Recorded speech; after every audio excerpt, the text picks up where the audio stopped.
Order! Order! You are an incorrigible delinquent at times. Behave yourself, man!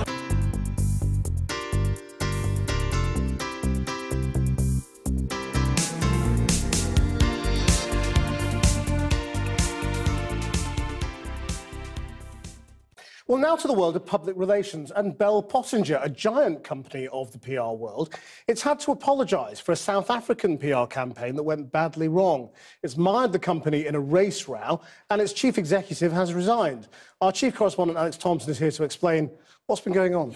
Well, yes, in terms internally of the company, Christian, all that you've just said, several staff sacked, the CEO saying, I wasn't involved, but I'm going anyway, a massive internal ethical audit. And this, don't forget, the company which famously, some might say infamously, represented people like General Pinochet, the now deceased Chilean dictator and mass murderer, the Saudi government, the Bahraini government, the Sri Lankan government at the height of allegations of war crimes on behalf of that government, alleged war crimes there. So they have gone into some pretty controversial contracts, but it's this that's brought them off the rails. But what did they actually do in South Africa? Right, well, it surrounds these gentlemen. We've got some pictures here of the Gupta brothers, fabulously wealthy billionaires in South Africa, a range of interests from mining right through to media. One of their companies needed help.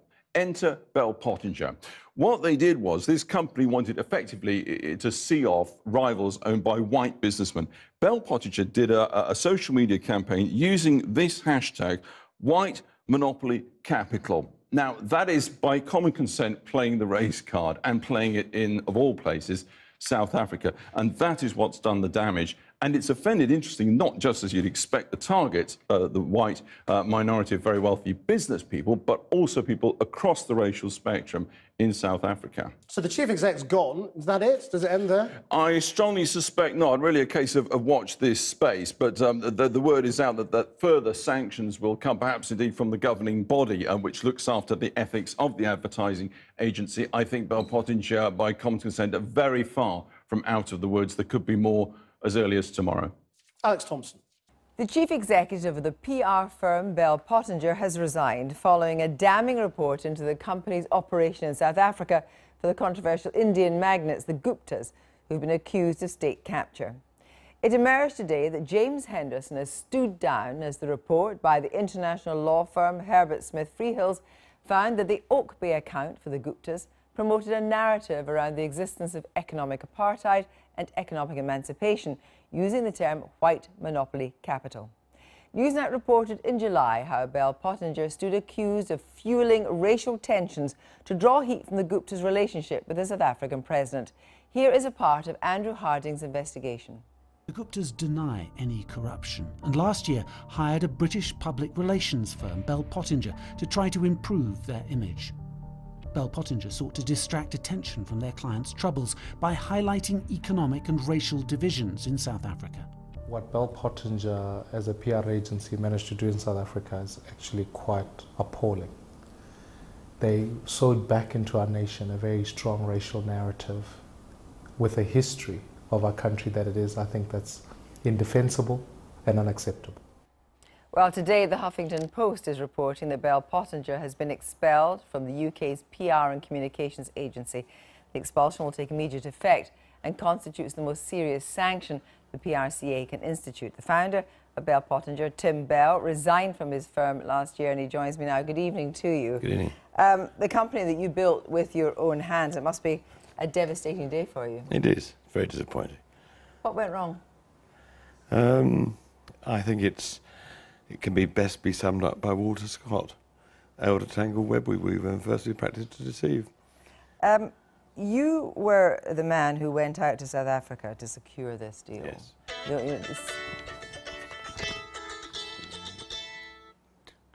Sorry about that. Don't worry. You went out to secure the deal. It must be something you were very excited about. It was. I went out to secure the deal, is the wrong expression. I went there at the suggestion of Chris Guillen, who was Victoria Guillen's father, who worked on the account, to go and meet the Guptas to discuss whether they needed public relations help or not. And we talked for several hours and had a meeting to discuss what we'd do and came back. And I came back and I said to James Henderson, who was the chief executive, it's a very interesting piece of business. but we can't handle it because there's a conflict of interest. So you're saying you came straight back and there was a problem.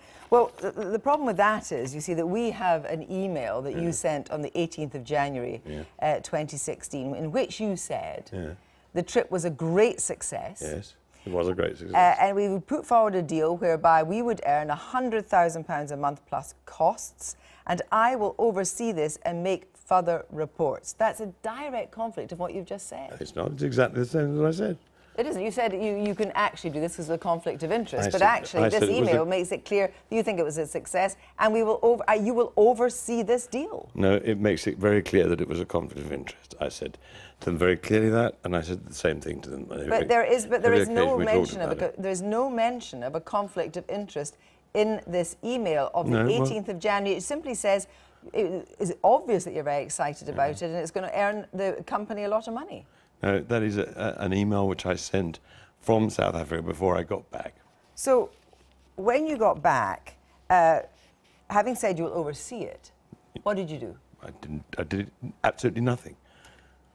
You came back, you didn't do anything about it, and yet the company pursued this deal. No, the company submitted a proposal via Victoria again to the Guptas, or the people who represented the Guptas. And basically, Bell Pottinger started working on this account and developing the campaign, and you were the senior figure. No, I wasn't. I was the father figure of the meeting, if you like. Yes. The meetings always have to have somebody senior go to them, and I went to it. But when you went to this meeting, you, as a founder of Bell Pottinger, you come back, you say there's a conflict of interest, you've got a problem, and nobody listens to you. Really? They don't listen to me. No, that's why I left the company. So wait a minute. You came back in January, and yet we know that in April 2016, we've seen a further email in which you're offering further advice. So you are still involved in it in 2016. You're saying in April, I had a stroke in early Easter, and I was away from work for many weeks. I went back to the office occasionally, and there are occasions when I joined in the conversation. But sometimes I did, sometimes I didn't. You can attack me all you like, but it's not going to work. I had nothing to do with getting this account. But the thing is, you did have everything to do with the account. No, you made the initial contact. You were in South Africa. You came back. The initial contact was made by Chris Gein and Victoria. You said that you were going to.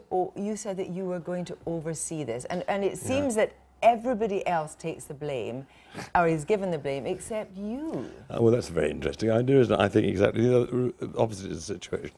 So you don't think that James Henderson's to blame at all, and he shouldn't have resigned? Of course James Henderson is to blame, and of course he should have resigned. But wait a minute, he's the chief executive. He wasn't actually involved in this deal. You were. He was directly involved in the deal. He knew of all the conversations. He knew what was involved in it. He knew them all at the time.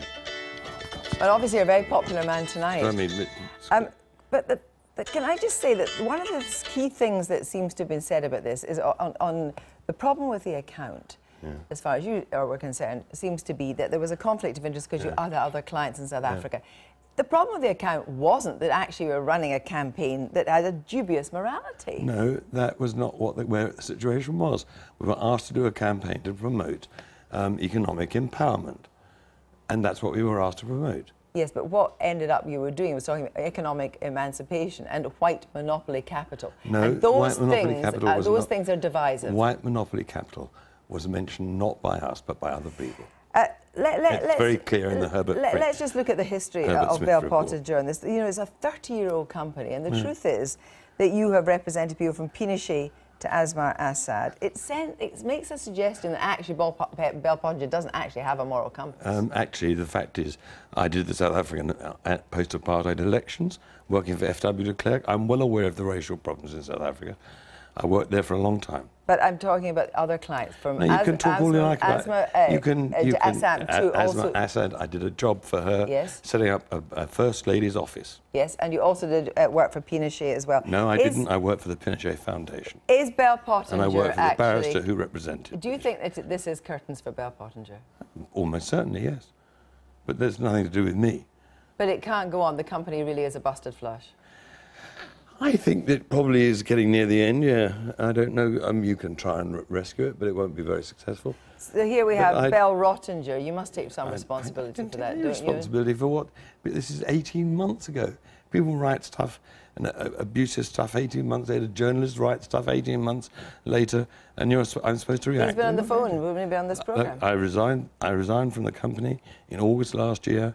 I published my resignation, and I said one of the reasons I was leaving was because of the Gupta account. But don't you think that for somebody who's such a senior figure in the industry, you've been ennobled and everything else, you ran that company, that it doesn't strike anyone as possible that you could be the innocent in all this? Well, I'm sorry, but I am. I mean, I don't care whether you believe it or not. The fact is, that's the situation. Tim Bell, thank you very much. To the FT Bell Pottinger PR firm. So this is one of the most famous PR companies in Britain. It was founded by the great Tim Bell, Lord Bell, who was Mrs Thatcher's favourite ad man, masterminded her 3 election victories. Tim's no longer part of the company. They effectively took on a big contract in South Africa to try to burnish the credentials of 2 guys called the Guptas. These are brothers who were buying up lots of assets in South Africa, very close to President Zuma, who, let's be honest, doesn't have the best of reputations. So the Guptas hired Bell Pottinger to try to enhance their reputation, and the strategy in Bell Pottinger was divert from the Guptas by blaming white capitalism, for the problems in South Africa. Inflaming racial tensions. So they've been kicked out of their trade body. The head of the trade body says it's the worst unethical case he's come across. They're losing some clients now. I wonder if Bell Pottinger's finished now. The name. Just park the well, they've got. I think their problem is a toxic name. If you're a company in trouble, and you get Bell Pottinger in now, and you're going to be deploying a company that this has happened to, what are people going to think? They've got good people. Reputation matters everything, and theirs is gone. Still got good clients. Maybe it just becomes it's sold. Yeah. I imagine it'll be sold. Yeah. And maybe have a different name. And Tim Bell, they had a fantastic party just a few months ago to mark their 30th anniversary. Lancaster House, magnificent place, all the best people there. All the champagne. Maguire wasn't invited. I wouldn't have gone. I wouldn't have gone. But the elephant in the room was there was no Tim Bell there. Yeah, well, yeah. Labour isn't working, remember that, without Got to pack in lots of